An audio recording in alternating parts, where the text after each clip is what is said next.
the next speaker, and we are going to go ahead and introduce this young lady here. And it is such a pleasure and honor to have her on board. So I'm not going to tell everybody that I know her, but I do know her, and hopefully you can figure out how. But this young lady here, she completed a biology and pre-medicine undergraduate studies back in 1977 at one of the two oldest historically Black colleges and universities in the country, called Cheyney University of Pennsylvania. Back when it was Cheyney State, we used to have, they say Cheyney State, do.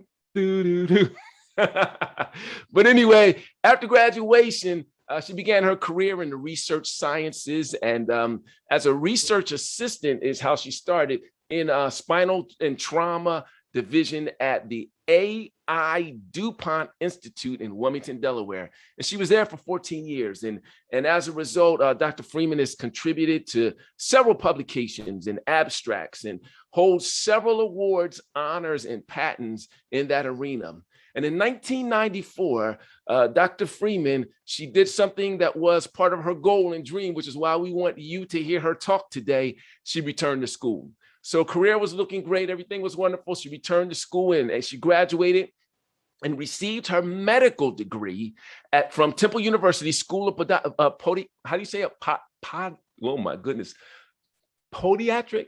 Is it a long O? Podiatric, okay, at Temple University School of Podiatric Medicine. And her postgraduate residency training was completed at the Veterans Affairs Medical Center in Philadelphia. Now, Dr. Freeman didn't stop there. She went on, and in 1999, she had a special interest in geriatric and special needs populations and began her own practice, and as well, and focuses on special needs populations and those that also need preventive care management with the diabetic foot. So she is also an entrepreneur, you guys, and is going to bless us today with some words of encouragement and some words of wisdom. I am going to get out of the way. Dr. Freeman, you should be good to go. And thank you for being here.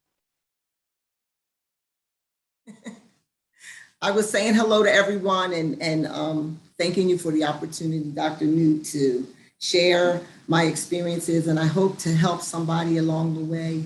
I think that's what we're here for. So, quick introduction. I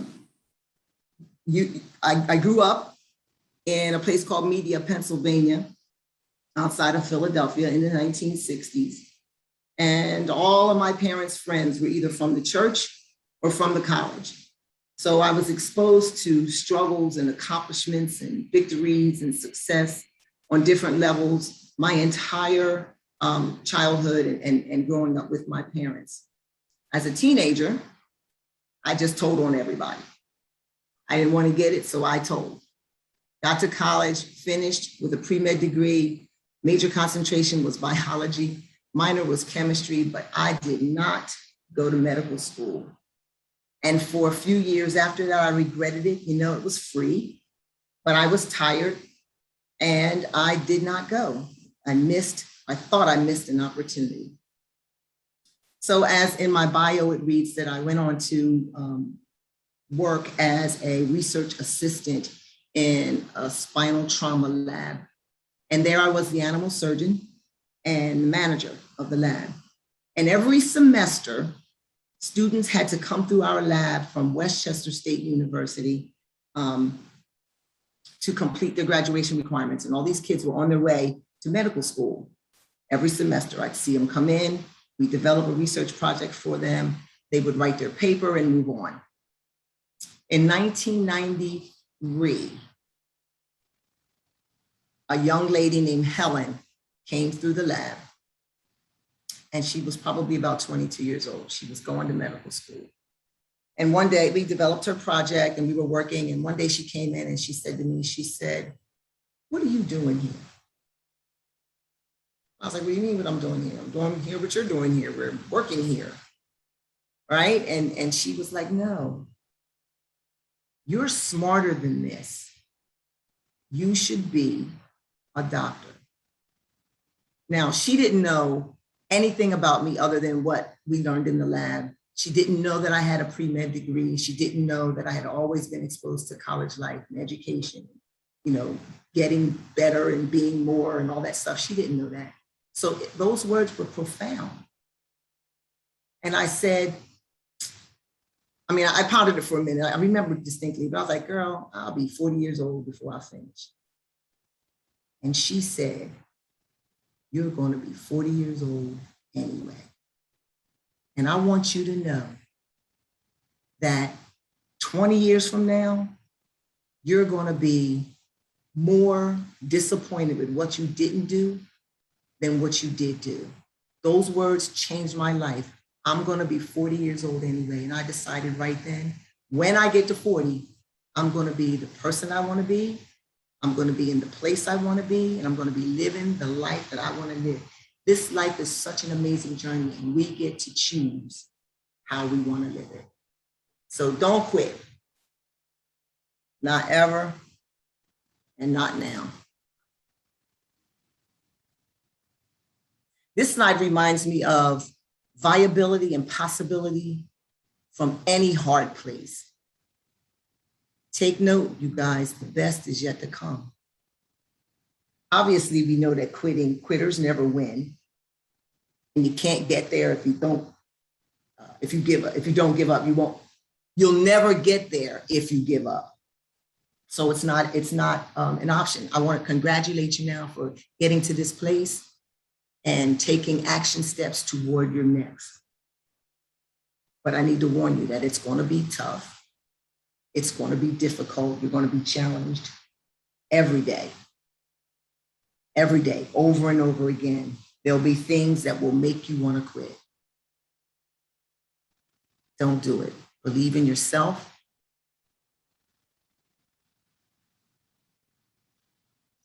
Commit to your vision with a fierce tenacity. Focus. Keep your eyes on the prize and launch an all-out pursuit. Set your face like flint. Zero in on your target and go get it. Now, I want to encourage you. This is what I felt like when I got to medical school. Hold on by the skin of your teeth if you have to.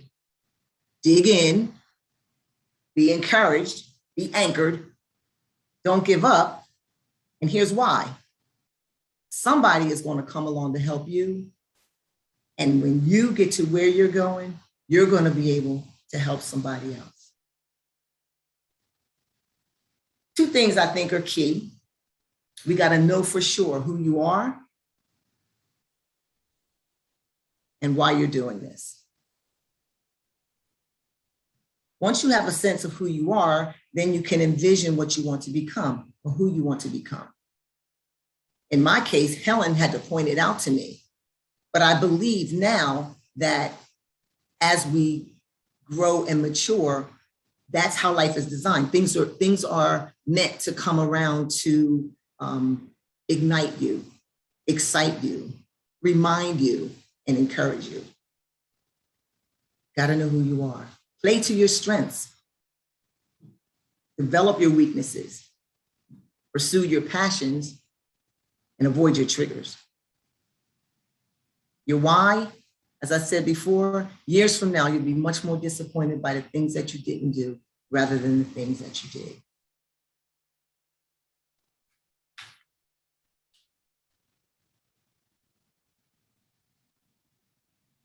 These are some of my whys.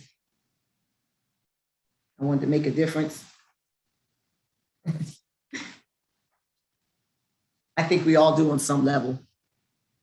Make a contribution to society and a sense of accomplishment. Those are very important. A couple of things that helped me stay focused here was I would post notes of affirmation all over the place, to keep me centered and focused. But I also charged a girlfriend of mine to remind me why I was doing this.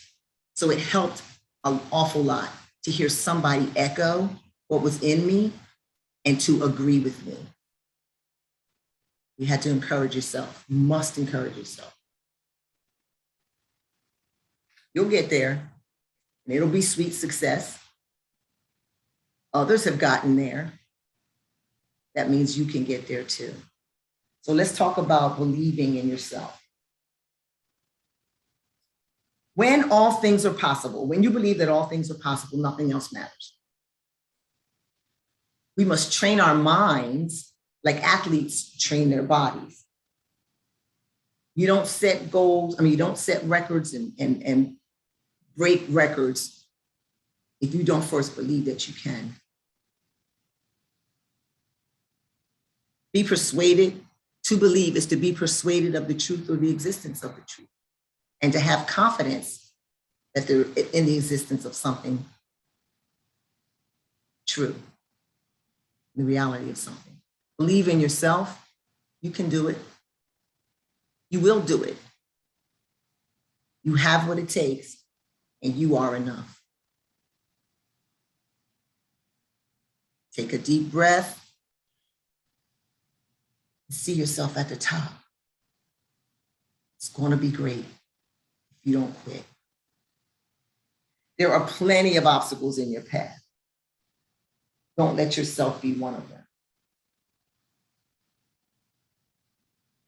I'm reminded here of how important it is to just keep putting one foot in front of the other. There's going to be peaks and valleys. There's going to be highs and lows, hard times and good times. But if you just keep going, there's a momentum necessary in our mind that keeps us going, one foot in front of the other. Right? You want to win this thing, come what may.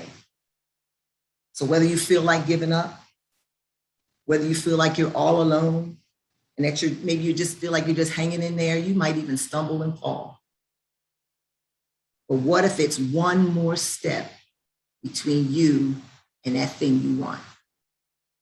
What if it's just one more project or one more exam or one more course? Anybody can do anything one more time. Meet Mr. Distraction Enemy number one.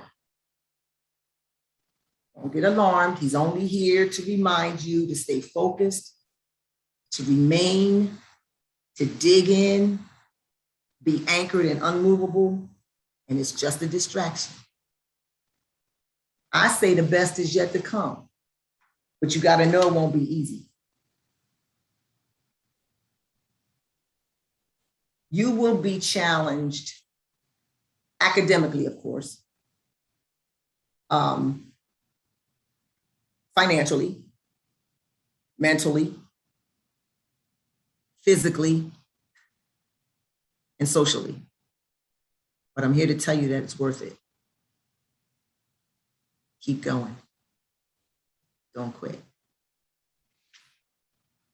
To commit is to bind or obligate, devote or engage oneself to a person or thing by pledge or allegiance. Again, we're talking about not quitting. How not to quit. Either you're going to do it or you don't, right? So basically it comes down to how bad do you want it? How big is your want to? Let's say it like that. Remember these guys? Don't ever think or don't ever take anything for granted. Don't, or be careful not to become overconfident because you don't know what you don't know. Nobody does. But there's always something that you can learn or grow from if you look for it. Look for what you don't know. Commitment begins with a single decision. Strengthens over time and unlocks the door to imagination. And Abraham Lincoln said, commitment transforms a promise into reality. So we know that the race isn't always given to the swift, but most certainly is given to those who endure to the end. So there I was in medical school, scared, but excited, because I knew that there was more to who I was. I just hadn't gotten there yet. But I told you that I wanted it. So I was willing to do whatever I had to do. When I think back on it, it was a really bad time in my life to make a change like that. But looking back, what did I have to lose? Now I know that I only had everything to gain. It was hard and nearly impossible. But I did what I had to do. I did what I had to do. My life was changed in a moment by those words. You're going to be 40 years old anyway. So here I am on my way to 40.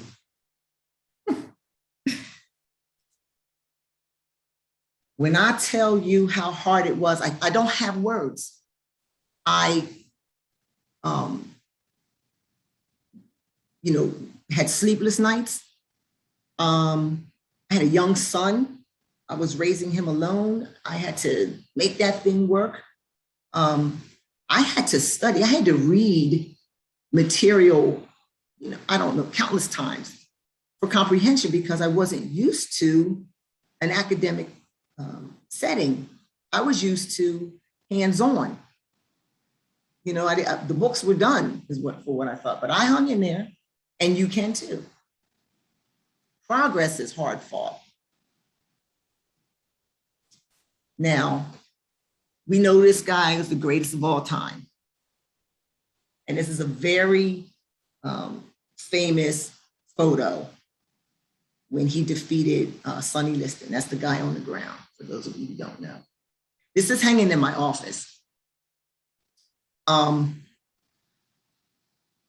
When I first put it in there, I put it in there to be encouraged by the victor. But as I look at it now, the guy on the ground is where I'm drawing strength from. This was their first fight.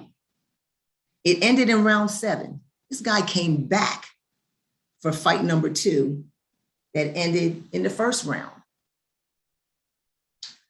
As I was looking at this and putting this presentation together, I learned that there was a 3rd fight scheduled.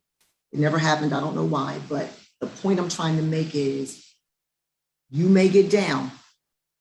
You may be put down. But if you believe, you'll never be out. And that's what it is for me. I'm down from time to time, but I'm never out.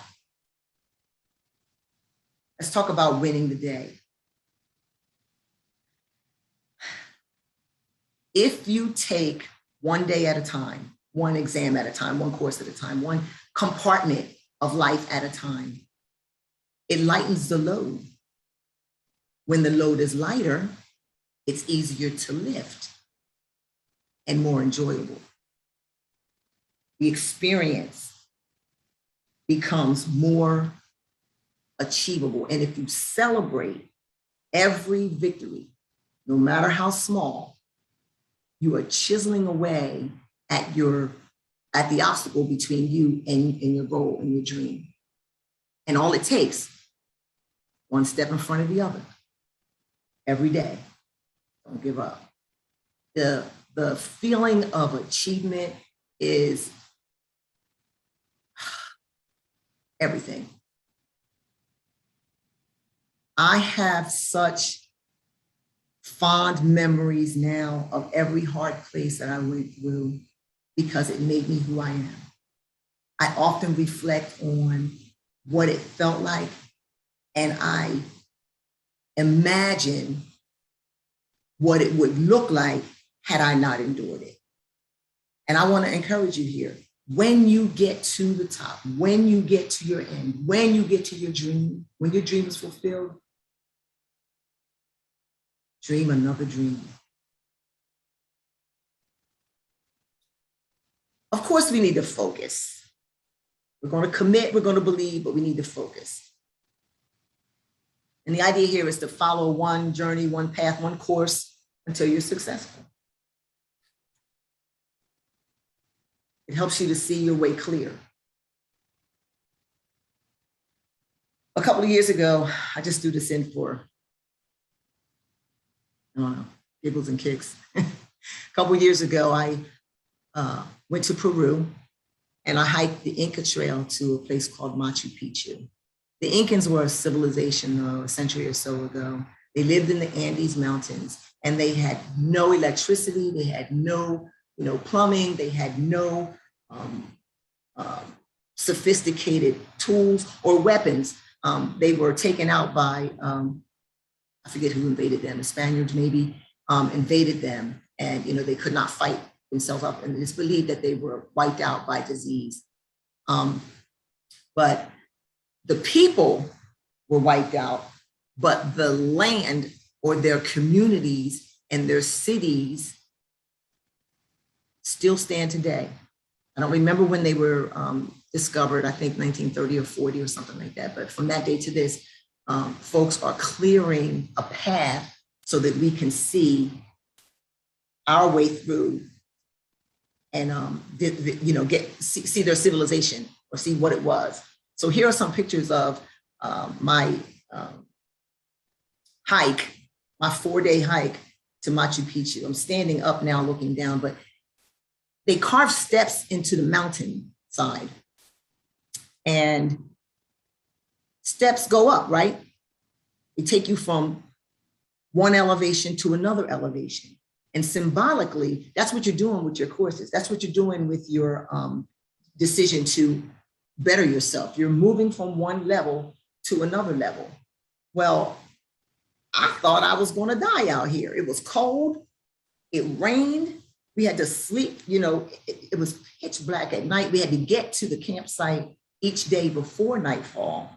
And so there was a level of activity expected that I wasn't really, I couldn't measure it because I had never done anything like this before. I trained some. I was told to do a bunch of steps and all that kind of stuff, but the elevation affects your breathing and how much oxygen can get to your muscles and whether or not you can endure, whether or not you can stay. But I thought then, because I was already there, like you're already here, if I just put one foot in front of the other, eventually I will get there. It was a beautiful country. That's the same path from a wider angle. Some of the steps, some of the path wasn't clear. Got a little rocky, steep. We're right on the edge here. This is the steepest set of steps I encountered. And we climbed several mountains on our 4-day hike. We out 8 or 10 miles a day and elevations up to 3,000 feet. This is the highest peak. And I made it. It was over 3,000 feet. I don't remember the name of the mountain. It was cold up there and really quiet. This is Machu Picchu. This is what the 4-day hike was about. A city carved in stone into the side of a mountain. They had agriculture, church, school. They lived in these dwellings. All the roofs are gone, obviously, because they were made of the grass and greenery, wildlife. But the cement, brick, stone structures remain today. I'm showing you this picture because you can see Machu Picchu down in the bottom, the city of Machu Picchu. But that mountain in the back is called Huayna Picchu. After I got to Machu Picchu, I hiked to the top of Huayna Picchu. It took me 4 hours to get there. So if you direct your attention and your efforts, fix your heart, make up your mind, concentrate and converge on a perceived point, you'll get where you're going despite distractions. Now, everything happens for a reason.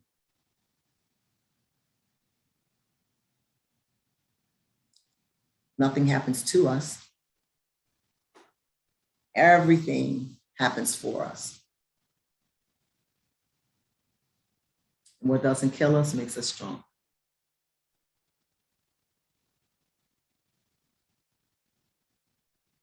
Preparation is not lost time. What do I mean by that? I mean, one day the rubber's going to meet the road and an opportunity is going to come, and you'll be well suited if you are prepared to take advantage of the opportunity. Everybody knows what it feels like to have missed an opportunity, and we can name them from A to Z. But once you become aware, or once I became aware of how important it was to be prepared, I kind of sort of don't miss many opportunities anymore. When I applied to medical school after 16 years of getting my pre-med degree, what I didn't know then that I know now is that all of that time, all that stuff that made me quit was preparing me for this moment, for that moment. In 1977, when I was tired, I was prepared for the moment that presented itself in 1994. And that was entrance into medical school without any extra exams, courses. I didn't have to transfer, makeup, anything. All I needed to do was buckle down and go. So when things come against you, designed to distract you, get you off course, sometimes, most time, there's a bigger thing. There's a thing that it's trying to stop you from getting to. So I'm encouraging you to continue a life of preparation. Defeat may serve as well as victory. It's there to build character. It's there to move us forward. It's there to build up the purpose in our lives. It's there to spark an interest. It's there to get us off the couch and out into the mountainside, up to where we need to be.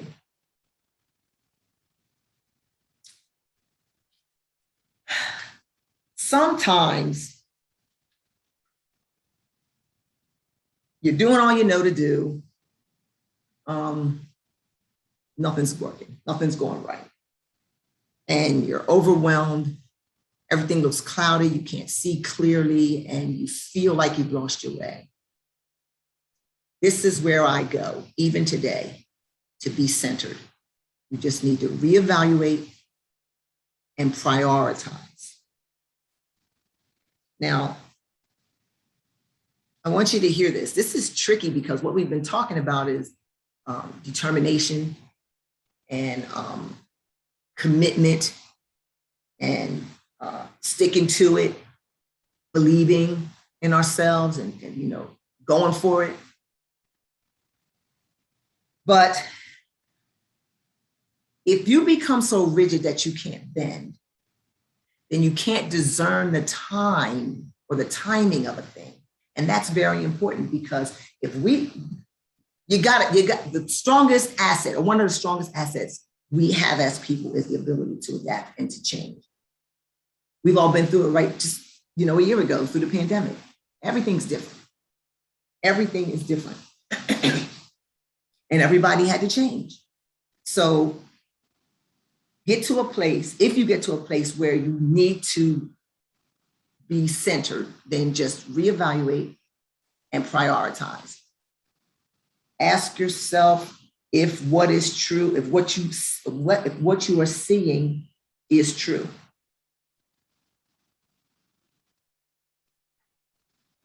Right? What does it mean?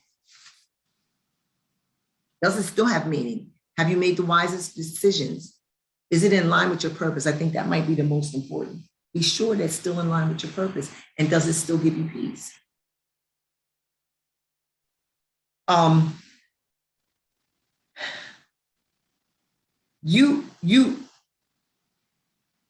You may be, is it true that you're losing focus, or are you just tired? You know what I mean? Do you need to regroup? I say seize this moment to convert adversity into opportunity. Make sure that what you're doing is what you want to do, and you're not just going through the motions. Make sure that you're at peace with the world that you've created, or the culture that you've created, make sure that, you know, you have you haven't lost your way, like you haven't lost your mind in it. You may have lost your way, but not your mind, but you can always come back to a center or a place of reevaluation. I think that that's very, very key. I think that if we learn to discern the timing as we're on a journey, we will become what is necessary for us to fulfill our purpose. So it's we must expect to change. This is what I'm trying to say. We must expect to change the way we think as we grow on our journey. So you might have to change course. But if you're set right here, it's all good right here.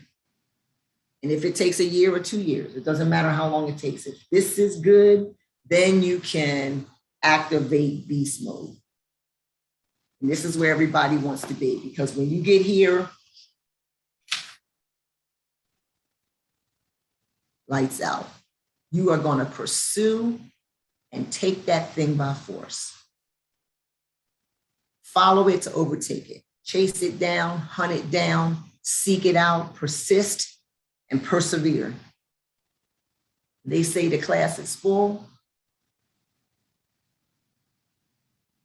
Take another one. Find another one. They say you need to repeat the course. Repeat the course. Going to cost more money? Work it out. They say not now, you say when. And if it takes all night, it takes all night. I'll tell you two things, and I know I'm running out of time, Cozy, but I remember when I got to medical school and I set everything in motion. There's 3 things I don't like to do today, even today. Two that are relevant to this conversation. Getting up early in the morning and driving. I would just rather not. But in order to finish, I had to get up earlier than early. And I had to drive, for 2 years, I had to drive 80 miles a day, Monday to Friday. After that, it was 60 miles a day. My point is, I did what I needed to do to get what I wanted, and you can too. Don't let anything get in your way. Pursue what matters most. Now be careful here again of the distraction, because you don't want to forfeit healthy relationships, and you never want to jeopardize what really matters. So you make up your mind how you're going to convert this adversity into an opportunity. This is where you buckle down and you don't let go. Here he is again. Examine the truth, what it means, your choices, the purpose, and your values. Never compromise yourself. I often found myself many times having to reevaluate and prioritize. I needed to check to make sure that I was still going in the direction of my dream, even if the pathway or the journey toward that wasn't what I had planned at all. And I'll tell you the truth, when I got to where I was going, it didn't even look like I thought it was going to look. I went to be a surgeon. I don't do surgery. I treat those who are, need or don't want surgery. There's a bunch of people that don't want surgery, and it's easier life for me too. We'll just throw that in there for nothing. But I was prepared for the opportunity, and the opportunity came in the form of a private practice, solo private practice that treats diabetic foot, very, very, very common, geriatric patient population, more and more and more, and special needs. But if I hadn't gone through everything, every opportunity those people put in front of me, I took every course, I took every clinic, I took the residency, I did all of that stuff, and I knew what I wanted to do with it. So you're going to have to make a choice when you get there.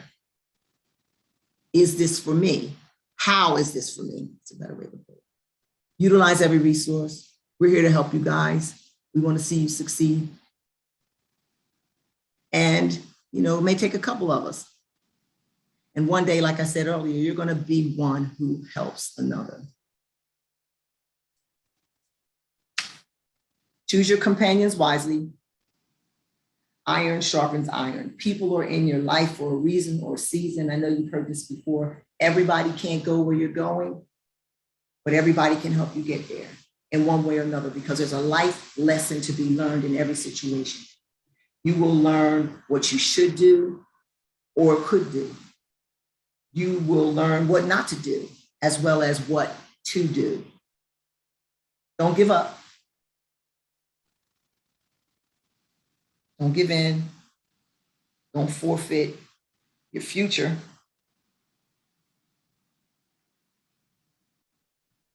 Take this with you. List what is unacceptable.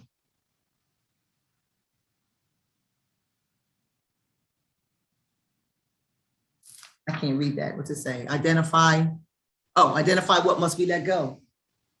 Key. You don't need any extra baggage. Affiliate yourself with those who are like-minded. Surround yourself with those who are positioned where you want to be. Get excited about what's ahead. Never lose sight of your dreams. Don't quit. Not now, not ever. The best is yet to come. You're closer than you think. Be encouraged, you guys. I hope you got something out of this.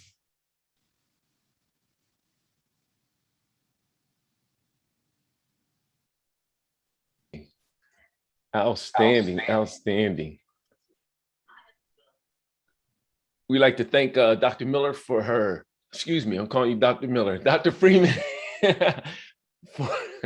for her session, for dropping some pearls of wisdom on us. Man, I heard some things I didn't. I'm looking at the chat now. You got a lot of appreciation, a lot of shout outs going on in the chat.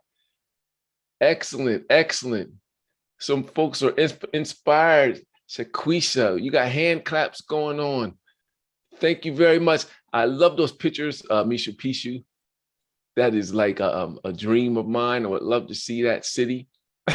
Would love to see that city. Listen, we have about 3 minutes left. I don't know if anyone has a question for Dr. Miller. If you do, you can put it in the chat really quickly for us. She can answer that question. If not, we are going to give you some time between the next sessions. So someone said, can we email the slideshow? What we're going to do, if you give us about a week, and I'll send an email out to everyone who registered, we will post the recordings of all of these sessions and any other PowerPoints that the presenters gave us. A couple of presenters, their PowerPoints are proprietary things, so we don't have those PowerPoints, but you can view the actual recording of the session. I see someone, Percy said one question, or question one. Thank you for the confirmation. I don't know if Percy's going to ask a question or not, or just said that. All right, so I don't know. Dr. Freeman, do you have any last words you want to say before we go? Oh, here's the question. How do you get connections about those who are in your field? Specifically in my field or in any field? We'll see if Percy, any field. Okay. Generally speaking, if there's someone whose practice or business looks like what you want yours to look like, you can call or email, walk into the office, introduce yourself, and ask to shadow. Most people are really willing to help because we've all been through something, and it helps to help when people are looking for it. You know what I'm trying to say? So what I did was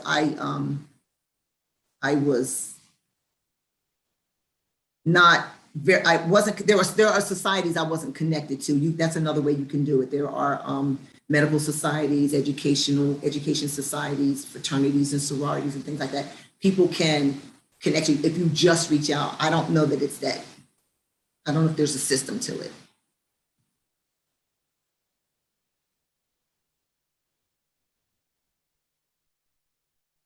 I can't hear you, Dr. Newt. See, that's what you get for muting. Ashley, we see your question, but we're at time here. I'm going to put the question, I'm going to say it to Dr. Freeman. It says, what personal advice would you have for mothers with full-time jobs in a household to continue to be successful in school? So what we're going to do is kind of if you want to go ahead and answer that, Dr. Freeman, then we're going to go ahead and cut the session so we can get ready for the next one. But thank you for the questions. Real quick, don't bite off more than you can chew. Stay in your lane. Pace yourself.